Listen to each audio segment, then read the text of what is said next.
You are listening to Parenting Our Future with certified parent coach Robin McMahon, author of The Yelling Cure and founder of Parenting for Connection. My podcast is all about providing you with the tools and solutions you need in your parenting so you can create the family you always wanted.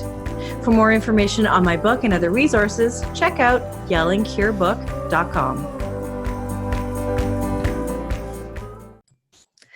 All right. Hello, everyone. Welcome to Parenting Our Future. It's Robin McMahon here. And on today's show, I am so happy to have Andrea Ferguson back.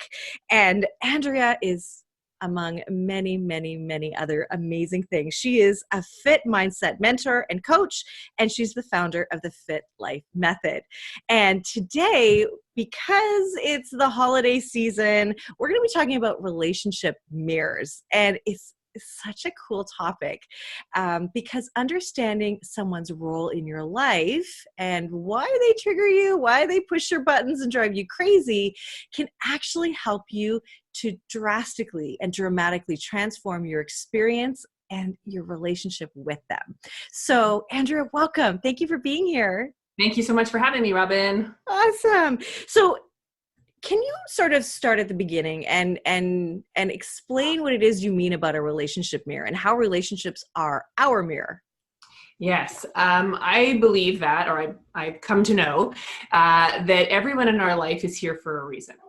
They're here often as a teacher, as someone to help us heal and grow and evolve on I like to say on a soul level.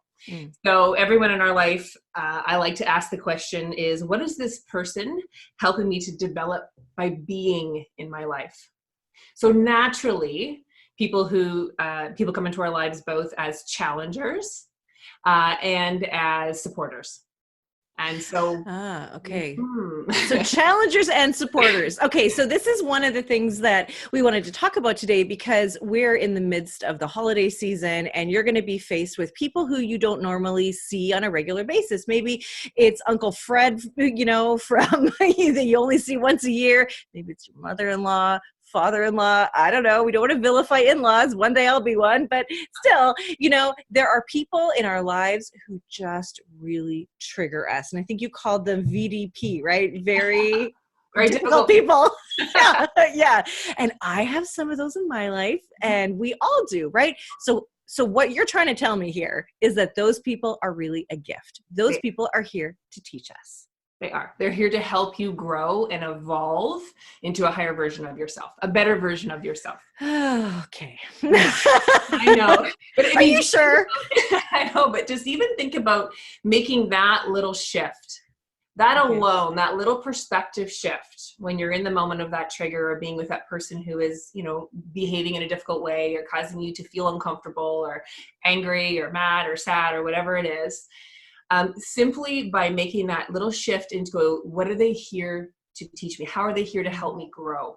Mm-hmm. They're not here to necessarily tick you off, or they're not necessarily here to make your life difficult.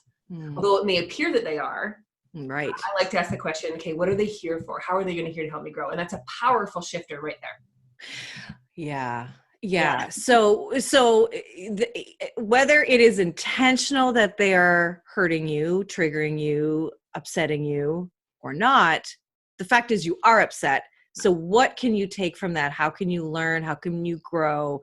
And then what I think you're saying is if you can embrace that idea and that fact and do some of the work to release the feelings that you have, understand that they're dealing with their own stuff and it's not really ever about you, right? Then you can show up without those triggers. Is that what you're saying? Absolutely. And it's going to take some practice, right? So this is going to take some practice because naturally there are going to be people in your life who are triggering you for a reason, right? Meaning that they're triggering an old story in you. So what they're doing is they're showing up in your life, presenting themselves in the beauty and glory of who they are. Yes. And that's just the way it is. And when they trigger something in you, they're triggering an old story. And likely it's an unhealed story you have about yourself and your perception of yourself or the way the world works. And so they're here to show you, sort of bring up the story that needs healing and clearing in order for you to be more at peace, to be more joyful, to have more freedom in your life. Okay. So I want to talk about that in a little bit more detail. But first, I want to ask, if we're talking about people in our lives who trigger us, I think it's a pretty true statement across the board that our kids are also those people. Absolutely. Yes. It's like, I'll talk to people who are teachers and they're like, all day long, I'm fine with all the kids in my class. I come home and my kids are driving me crazy. Even psychologists, I've worked with psychologists, and they say, like, I can do this for all my patients all day long. Why can't I do it with my own kids? Right? So Absolutely. it's because it's a totally different relationship. There's a lot more on the line. There's more at stake. But can I ask you then, what are your, like, what is that about then? Yeah. The triggers. And I mean, I feel like I already know, but I want to ask you.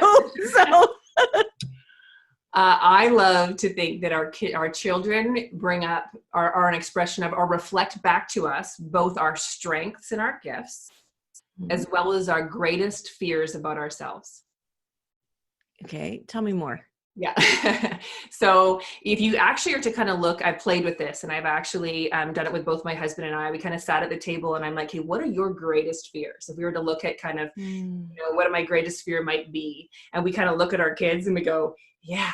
So they actually often present in a characteristic or a trait or a way of being in the world that often will trigger our greatest fear. So when they begin behaving and acting in that way, we're like, and it's a big trigger for us because it's our fear. And so we could be talking about a fear of losing control. Yes. Right. So then here's a perfect opportunity where you have no control really over this human being. Right. And that's what triggers you. It could be a trigger of not being heard. Yeah. Kind and your kids don't listen to you. Right. Or a fear of that. Right. Is that, yeah. And I'll give you another example. I'll give you a personal example. So I was maybe come along the way with the belief system that when you're outgoing and when you have a voice and you're a leader and you kind of show up in the world in kind of an outward positive way, that you are more worthy. Now, I consciously didn't think these thoughts. That's just sort of what I picked up along the way. So then when I had my daughter, who came in, who is a very quiet observer, more introverted, and who tended to hold back in social situations and then sometimes even be uncomfortable with them, that would trigger me. I'd want to be pushing her out there to be more social, to talk more, to have a voice more. And I would bring this kind of almost frantic energy to it. Because I was like, in order for her to be of value, in order for her to be accepted, in order for her to be enough in this world, that is a trait she's going to need to have. Is that true? No, that was my story. That was my story. And so when I began to realize that her way of being in this world was simply a reflection of the fear I had, and when I could see it as that and I could heal it in myself, I got to accept her exactly as she is and see the beauty of who she is and what she brings in all her beautiful, observing, quiet ways. And I've come to appreciate that so much in her now, and actually have discovered a part of me who is much the same. Oh, I love it. Yes, no, absolutely. Absolutely. I think one of the biggest fears that I hear of in the people that I work with and talk to is a fear of, and I think it's along the same lines, but a fear of your child not being successful, not, of whatever the opposite of a loser is, to be right. And I mean, that's not very nice to say, but anyway. And so therefore, out of our fear, if we see our kids not having the grades that they need to have, or they're not, performing, they're not joining the clubs that they should, or blah, blah, blah, blah, blah. Boy, does that ever evoke a lot of fear. Right. But it's our stuff. It goes back to often our regret. Yes. Around where we didn't measure up, where we didn't have success, where we, wish we'd done better, right? So they're a mirror for us, showing us that trigger when our kids being lazy, not measuring up, not performing at the level that we think they should be performing at. That is an amazing sign, a beautiful sign for you to go inwards. Yeah. So what is this really about? Yeah. And when you can actually sort of turn it inwards on yourself and do a little of exploration, you can actually release them on some level, and your approach will be much different as well. Yeah. And what's really exciting about this episode is you're going to show us exactly how to do that. So I can't wait to get to that. So, okay. Well, I really want to paint the picture of, where our pain comes from. And we know it comes from the past. We operate from from places where we've been hurt. We also operate from places where we were powerless before to do anything about it, which often is in our childhood. Right. And that's a lot of what comes up for me and with the clients that I work with too. So, having said that, let's go back to the adults in our life. And I really hope that everybody can relate this back and forth between the adults, people in our lives, and our kids as well. So, really, it's the same idea. I really want to just look at them. And again, you're going to show us exactly how to do that. So here's what I want to know, though. There are certain people who are just really hard. And what if you have somebody who is really controlling and really dominating in your life? Like, what is that about? So I like to ask the question when someone is I want to ask what their behavior is or how they're making me feel. So if they're being controlling and dominating, the reflection of that is that they're likely calling you to be more, take charge of your own opinion, take charge of your own worth, take charge of your own life, right? They're actually usually calling you to do the very opposite thing that the way they're making you feel. Does that make sense? Yeah. So then what does that mean? Do I show up then and am more sort of ready to take charge and say, no, it's not okay? Is that what you're saying? Yes. Yes, you would want to come back from the place of, it depends what your pattern is, of course. Like I said, that's what we want to look at here. So if your habit or your pattern in that situation is to kind of give way and to just allow this person to demand and to control for you. So your pattern is to kind of give way in that situation. Be a doormat. Be a doormat. And that's no longer working for you because likely that's what's causing the trigger. And there's likely a story along the line there, maybe that I'm not worthy or something's, that I have to do this in order to be safe and okay. You can be curious about your story. So the healed action would be to have a voice, to stand up for yourself, to communicate in a way that is you taking charge and ownership for your truth, for what's okay for you. Right? And I always say this isn't a like, okay, I'm going to go to combat now. Yeah. Definitely not that. I always say that we want to get the healing on that and see that this person's just challenging me to challenge myself. Right. And to come from a place of love and connection always. Right. I had a situation recently where this was taking place for me, and I'm a pretty easygoing person, but I also am kind of in control too, right? Like whatever. So I feel like I'm a happy balance, but this person really wanted to take control of the situation. And I found myself so incredibly triggered. And so I was going and I was with this person for more than one day. And I was like on this emotional roller coaster because I'm like, what is happening to me? Why am I so angry, and frustrated with this person? And it was really consuming me, and I wasn't happy about it at all. But then I also was like I was feeling regret. Like, why didn't I say something more? Like, what was it? Like normally that's not my thing. Right. So, but I allowed it to dominate me.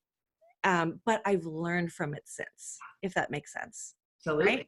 Yeah. So I still used the opportunity, even though I didn't really respond in the way that I think I could have. And I would have liked to have responded in a firm but loving way, understanding way, because I do know that that's not my stuff. That's like their stuff. They're controlling because they've got their own things going on. But for me, it definitely was a trigger for me, and I didn't handle it the way I wanted it to, but I was able to still use it, like I just said.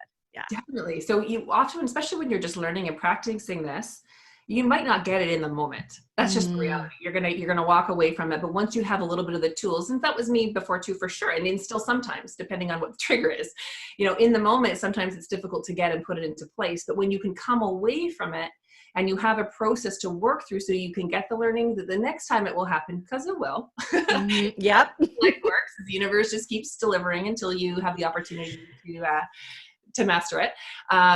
Then you will be able to show up differently next time.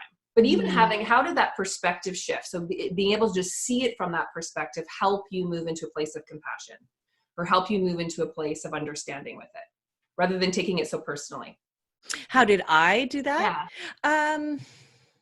Well, did it help having that perspective or being able to look at it like that, help you be able to see it from a new lens? Oh, definitely. Definitely. And I also, I'm at a place where when I'm feeling those kinds of feelings, I usually question them because it's, I really have worked so hard to be non-judgmental and accepting. It doesn't mean that I don't judge, doesn't mean that I am not negative sometimes, but I thought, okay, this is different for me. Mm-hmm.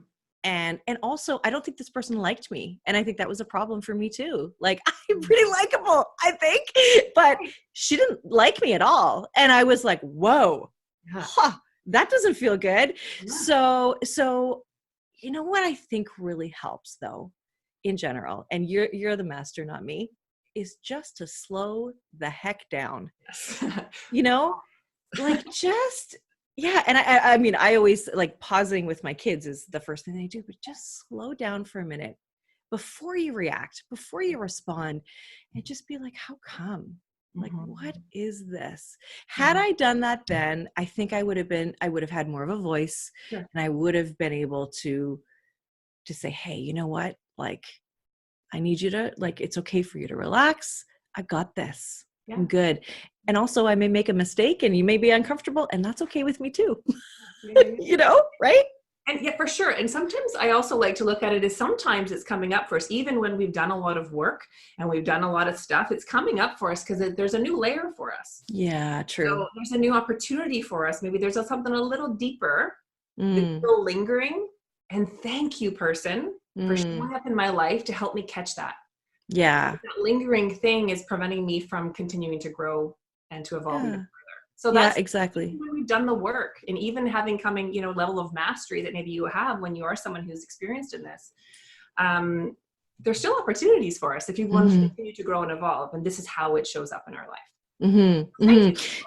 Yes, thank you. And I am grateful for that person for sure. I know I'm sort of speaking in code because I don't want anybody to be upset.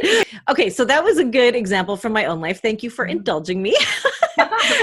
And now, so tell me about some other kinds of people that tend to trigger us and tend to be those VDPs. It's very difficult people. Yeah. Code words here. So if the person is judging and hard to please, where nothing is ever good enough, you want to question, are they helping you to connect to your own self-worth internally rather than relying on them?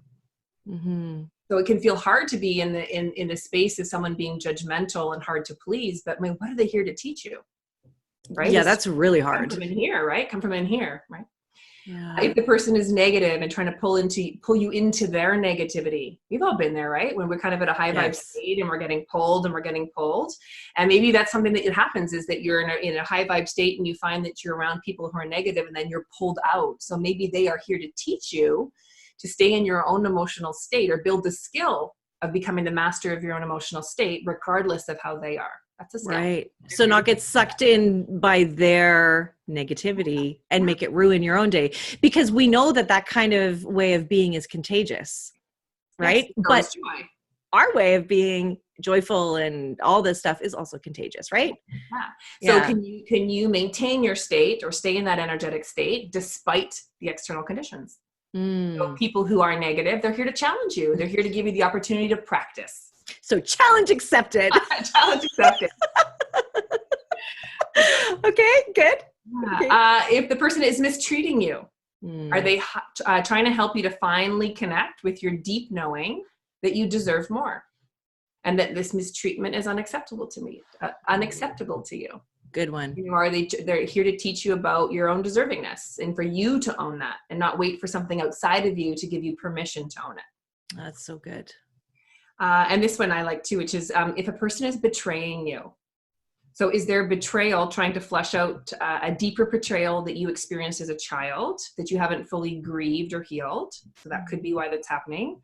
Or are they mirroring back to you your own continual self-betrayal? Whoa. Yeah. So self-betrayal can look like people-pleasing, right? When I'm always putting other people's needs before my own. Yes. A priority in my own life. That's self-betrayal. Yeah, I've done some of that in my life. Yes, me too. Yeah. Yes, very interesting. Okay. Thank you for that. Those are really great examples. You are currently listening to the Parenting Our Future podcast. I'm parent coach Robin McMahon. If you're enjoying this podcast, please share it with someone who you think might also need to hear this message. And please don't forget to subscribe, and I would be grateful if you gave me a 5-star rating on iTunes. If you'd like to connect with me, all my details are in the show notes, and for a copy of my book, go to yellingcurebook.com. Now back to the show. So now what are we going to do with these people? Now that we know that they're going to teach us, you have some tools to get us to a new place with these lovely, judgy, negative, betraying people. There are assignments. They are our assignments. Okay, yes. Right? So I like to look at them as there are assignments. These challenges are here to help you grow. So we have to know how to handle the assignments, right? Obviously, we want to have some, again, it's great to be able to say, okay, I can get that perspective, but how can I move a little further with it? Or how can I I like to say, get the healing on it and move through it. Yeah. Right? So I have a series of questions that I could lead you through if that helps. Yes, please. The process. And we can we put these in the show notes too? You bet. Absolutely. Awesome. So everybody, you can do it yourself. Yes. Okay. It's all about empowering you to do this and work through it on your own. Yeah. Okay. Awesome. Steps to work through on a continual basis, because they will continue to show up, I'm sure. Yes. That onion, you just unpeel those layers. And it does get less and less, right? I think you can relate to that too. This does get less and less. So as you heal and as you show up differently, the dynamics in your relationships do shift. Mm-hmm. Right? Yeah. And one thing I want to say too, if I can, just before you dive in, is part of the situation that I mentioned is that, yes, I will show up in a different way, but I also am going to hold a boundary for myself too, which I think is really healthy. Like I won't necessarily let myself be put in that situation again. Although, right, if this person came up, I mean, I will accept them with love and understanding, but we don't need to hang. Totally. Right? Absolutely. It's important. So I can see you where you're at, and I can actually see you as me, right? Because they're also reflecting a little piece of us sometimes too, right? We're able to just kind of go, oh, I get that. And I am that way in some ways too. It may look different, but I see you as me, right? Mm-hmm. So I can have compassion, but what is the energy and how does it work for me? If it doesn't work for you, that's okay. And that's where that boundary goes up. Yeah. Good one. Okay. Yeah. Awesome. Yeah. Okay. So the question I like to ask is, who in your life is here to help you heal and evolve? So that is, again, who the person is triggering you. The person who is triggering you is the person who's here to help you heal and evolve. So I like to use that language. Okay, good. So again, it just puts it into the positive perspective. So you'd think about the person in mind, the VDP. And then I like to ask the question, what is happening with this person? Okay, so this is where I like to get my story. So often I'll kind of write it out, or I'll talk it out, and I'll just go, okay, they're being this way, they're behaving this way. This is how they're making me feel, right? And you're kind of getting an idea of what the story is, and you're behind the trigger. And so this is a place where you don't want to edit your feelings or your thoughts. You just want to like barf it all out, right? Absolutely. Barf it out. My word, not yours. I love it. It's getting it out. And then you want to look at, how am I currently interpreting the situation? So what is the message I'm getting? So if it's someone who's being controlling or demanding, it's that I don't have control. Who do they think they are? You know, what is the message? That I don't have a voice, that I don't have a say, right? Can you think about what you may have been feeling in that similar situation? What was the message you were getting from that person? And it's going to be one probably aligned with the anger. Yeah. You mean my situation that I was talking about? Yeah. That I am, I can't be counted on. I can't be counted on. And I am flaky, irresponsible. Yeah. Pretty much that. Yeah. That doesn't feel good. No, it doesn't feel good. So No. that's the story based on your history, right? That you got, what your perception was based on their behavior or what they triggered in you, correct? Exactly. Right? Yeah. So it's really important to catch that story, right? Because then you can start to go, oh, is that true? Right? We have to, is that really true? So instead, that's the next question. Is that really true? And is that true all of the time? Right? We've all maybe had moments of that. Maybe we are sometimes. Maybe you're like, yeah, that is true. And it's something I need some to of it is. Yeah. And some of it is, I can be flaky and I can be a little like, I'm not unreliable on purpose, but like, I just got so much going on. So yeah, I can be late. Right. I don't like being late, but I can be. Yeah. And so again, sometimes there's stuff for us here. Like we literally got to own our stuff in this part too. We can't just sit there and make everything about everyone else and say that we have no part in this. So you definitely want to look at what part of this is true and what part of this isn't. Right. So then the next question you would want to ask is, if this person is here to teach you something to help you heal, evolve, or grow, what are they trying to teach you? So in order for you to sort of grow and evolve on a higher level, there is some of those skills. Maybe it is about, I've got to be more reliable and I need to be more effective at my time management. That could be the opportunity for you. But the other piece of it, where maybe it was like, I'm unworthy or there's something wrong with me or my value was at stake or my love was at stake, because often that's kind of going on underneath the surface. Is that really true? And that's the part of you going, no, just because I'm late or just because it doesn't make me unworthy or doesn't make me a flake or doesn't, you know what I mean? Yeah, definitely. Yeah. So, unlikable and unlikable too would have been a big one for me. Unlikable, right? Yeah. And unlikable on a core level for anyone is like, oh, that feeling of potentially being unlikable can be very triggering for us naturally. Yeah. Right? Yeah, definitely. And that goes into my past too. Of course. And I think everybody has that story. Of course. Yeah. Yeah, for sure. So you just kind of want to look at what are they here to teach you? So how are they here to help you grow? And also how to sort of own your power and not give it away in that situation.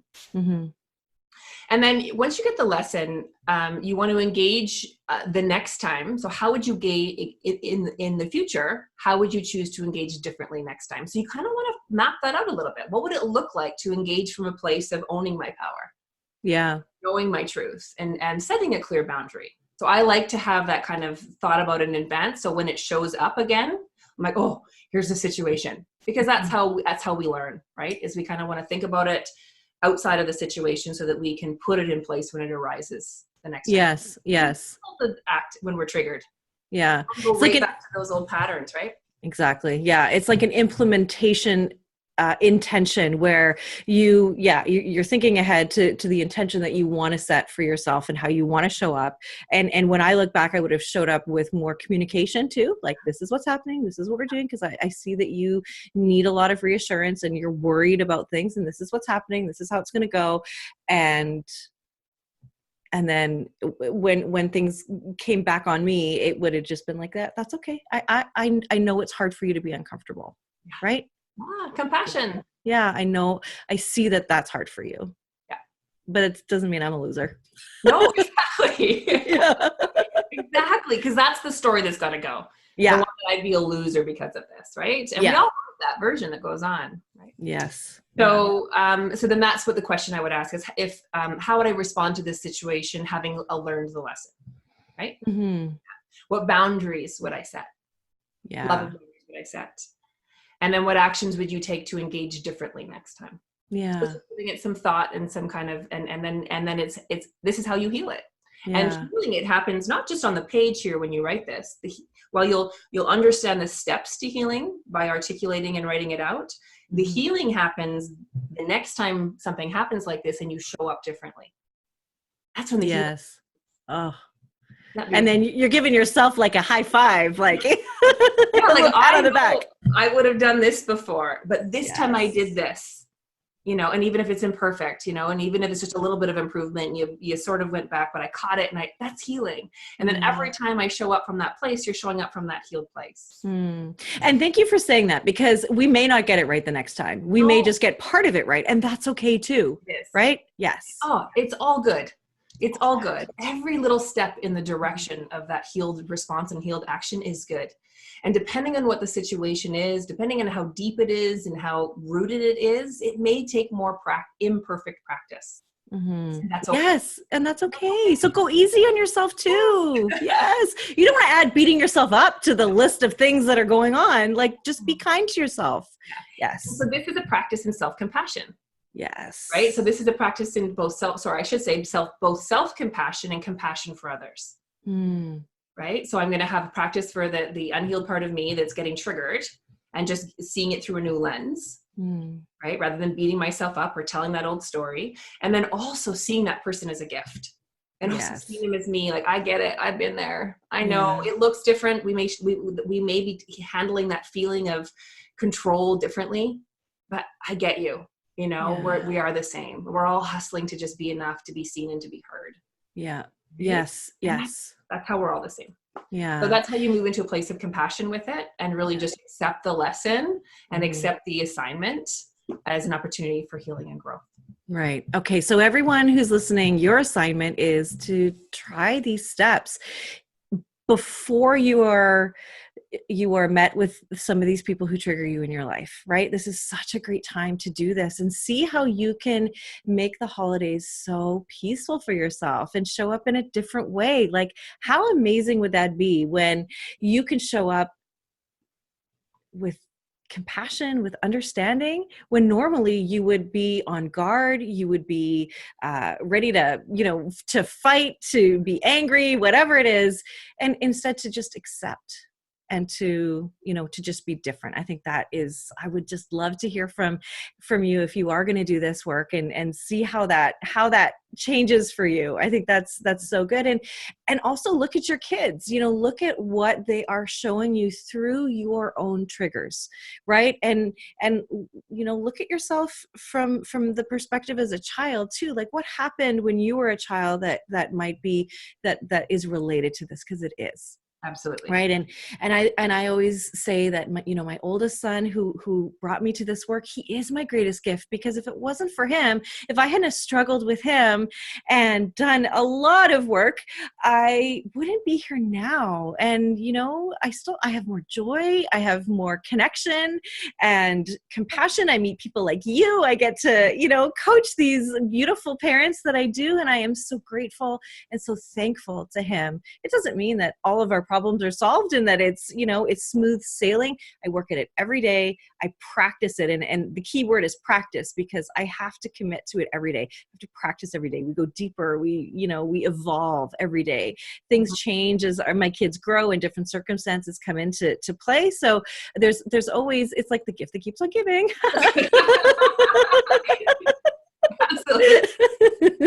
Keeps me humble. My kids keep me in the trenches working.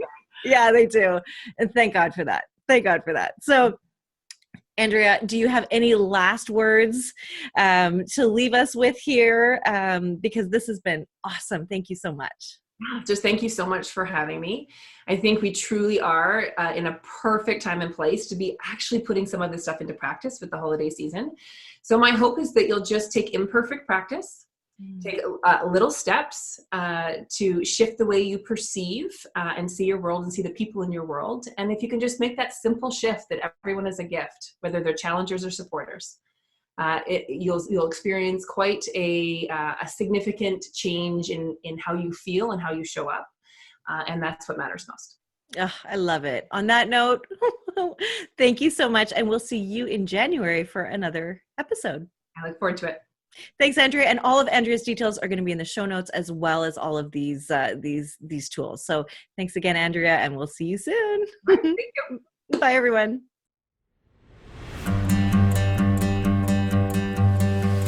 Thank you for listening to this edition of my podcast, Parenting Our Future.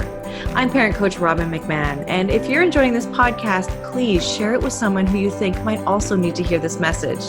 And don't forget to subscribe. And if you like my work, I would be grateful if you gave me a 5-star rating. For those of you who like my content and want more, visit me at yellingcurebook.com to get your copy of my book and to find other resources to help you. Until next time, I am wishing you and your family peace and connection.